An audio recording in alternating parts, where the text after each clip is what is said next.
অনুষ্ঠান বাড়ির মতো কাতলা কালিয়া খেতে দুর্দান্ত স্বাদের। দুপুরে গরম গরম ভাত দিয়ে দারুণ লাগবে। তো চলো বন্ধুরা, তোমাদের এই দুর্দান্ত স্বাদের কাতলা কালিয়া রেসিপিটা বানিয়ে দেখাই। এখানে নিয়ে নিয়েছি 6 পিস মতো এরকম এই যে কাতলা মাছের পেটি নিয়ে নিয়েছি। এখানে আছে 700 গ্রাম মতো মাছ। কালিয়ার জন্য মশলা লাগবে, তার জন্য এখানে নিয়েছি 150 গ্রাম টক দই, আর এখানে 10-12টা কাজু বাদাম জলে ভিজিয়ে রেখে দিয়েছি। এই দুটো একটা পেস্ট বানিয়ে নেব। এখানে নিয়েছি ছোট সাইজের এরকম 2টো টমেটো নিয়েছি, টমেটো বাটা হবে। আর এখানে 2টো বড় সাইজের যেরকম বড় সাইজের পেঁয়াজ নিয়ে নিয়েছি, পেঁয়াজটাও বেটে নেব।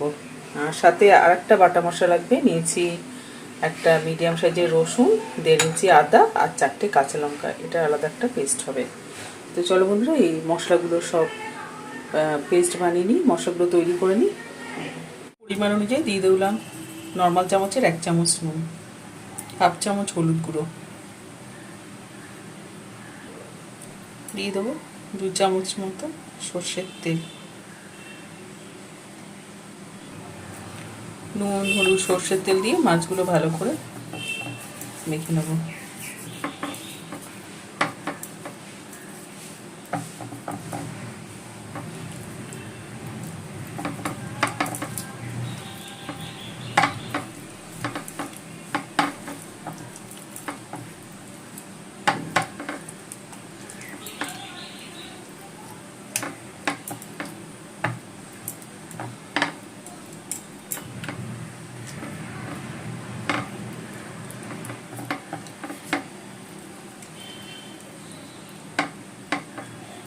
মাছগুলো ভালো করে মেখে নিয়েছি, মাছটা ভাজা করে নেবো।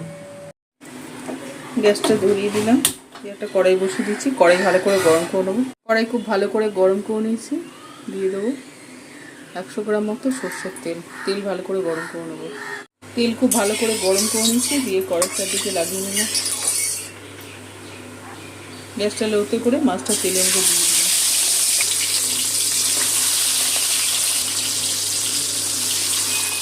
গ্যাসটা বাড়িয়ে মাছটা ভালো করে ভেজে নেবো। মাছের একদিকটা ভালো করে ভেজে নিয়েছি, মাছটা উল্টে দেবো।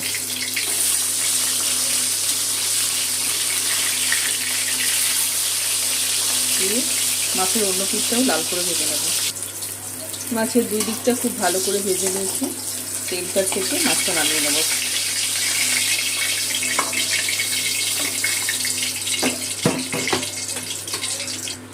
বাকি মাছগুলো ভেজে নেব।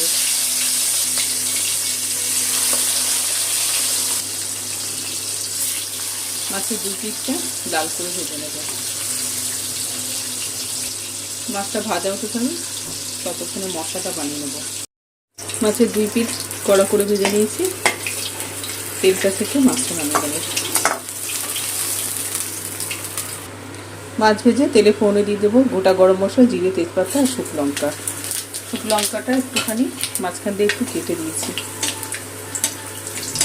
ফোড়নটা একটু তেলে ভেজে নেবো কিছুক্ষণ।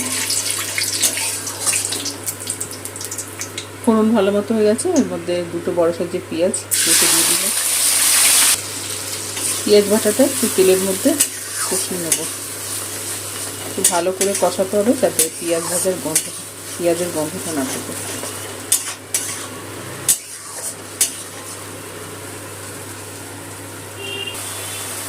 পেঁয়াজটা খুব ভালো করে কষিয়ে নিয়েছি, পেঁয়াজ থেকে তেল ছাড়তে শুরু করেছে।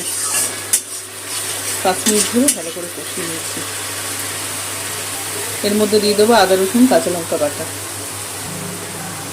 আদা রসুন কাঁচা লঙ্কা বাটাটাও একটু ভালো করে কষিয়ে নেবো পেঁয়াজ বাটার সাথে।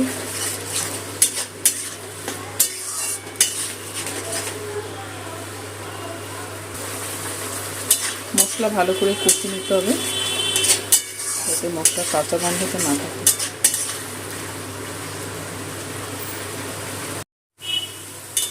আদা রসুন আর কাঁচা লঙ্কা বাটাটাও কষিয়ে নিলাম।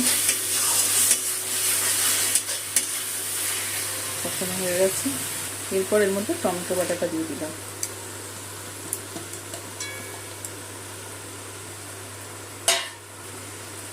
টমেটো বাটাটা দিয়ে টমেটোর যে কাঁচা গন্ধটা আছে একটুখানি তেলের মধ্যে নেড়ে নেব। যাতে টমেটোর কাঁচা গন্ধটা চলে যায়। গ্যাসটা বাড়িয়ে দিয়েছি, দিয়ে টমেটো বাটাটা ভালো করে কষিয়ে নিচ্ছি। আদা রসুন কাঁচা লঙ্কাটা খুব ভালো করে কষিয়ে নিয়েছি।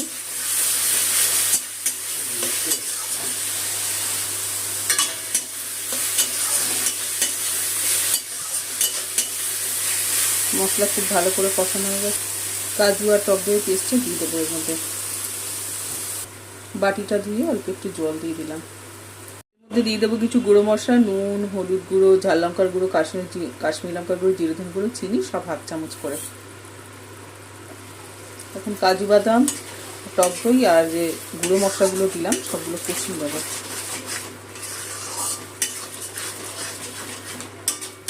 গ্যাসটা একটু কমানো আছে, সব কিছু ভালো করে কষাতে হবে।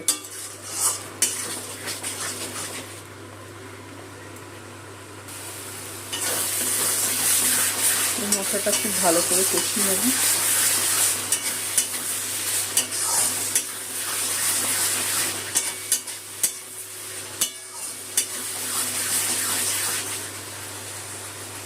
মশলাটা নিচে লেগে যাচ্ছে, তো যে বাটা মশলা ছিল সেটা মাছে যে নুন হলুদ তেল মাখিয়েছিল মশলার জলটা দিয়ে ধুয়ে দিয়ে দিলাম।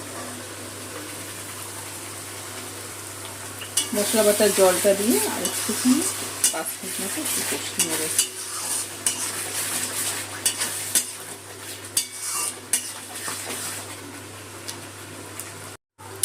মশলা খুব ভালো করে কষিয়ে নিয়েছি, মশলা থেকে তেল ছাড়তে শুরু করেছে, ওপরে মশলা থেকে তেল ছাড়তে শুরু করেছে।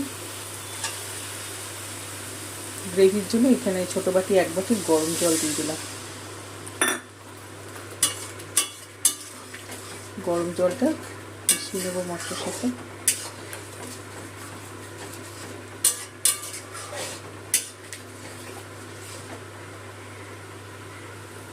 ঝোলটা ফুটতে শুরু করেছে, মাছগুলো দিয়ে দেবো।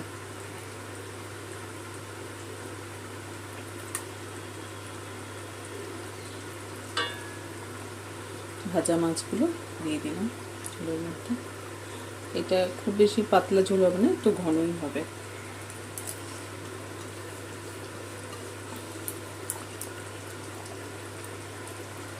গ্যাসটা বাড়িয়ে দিয়েছি, গ্রেভির সাথে মাছটা ফুটিয়ে নেব কিছুক্ষণ।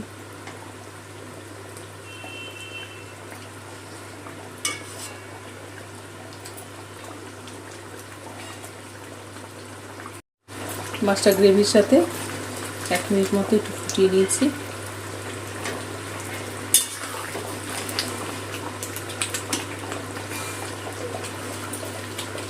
মাছটা ঝোলের সাথে কিছুক্ষণ ফুটে গেছে, এর মধ্যে দিয়ে দেবো 1/2 চামচ মতো গরম মশলা গুঁড়ো, ওপর থেকে একটু গলানো ঘি দিয়ে দেবো লাস্টে।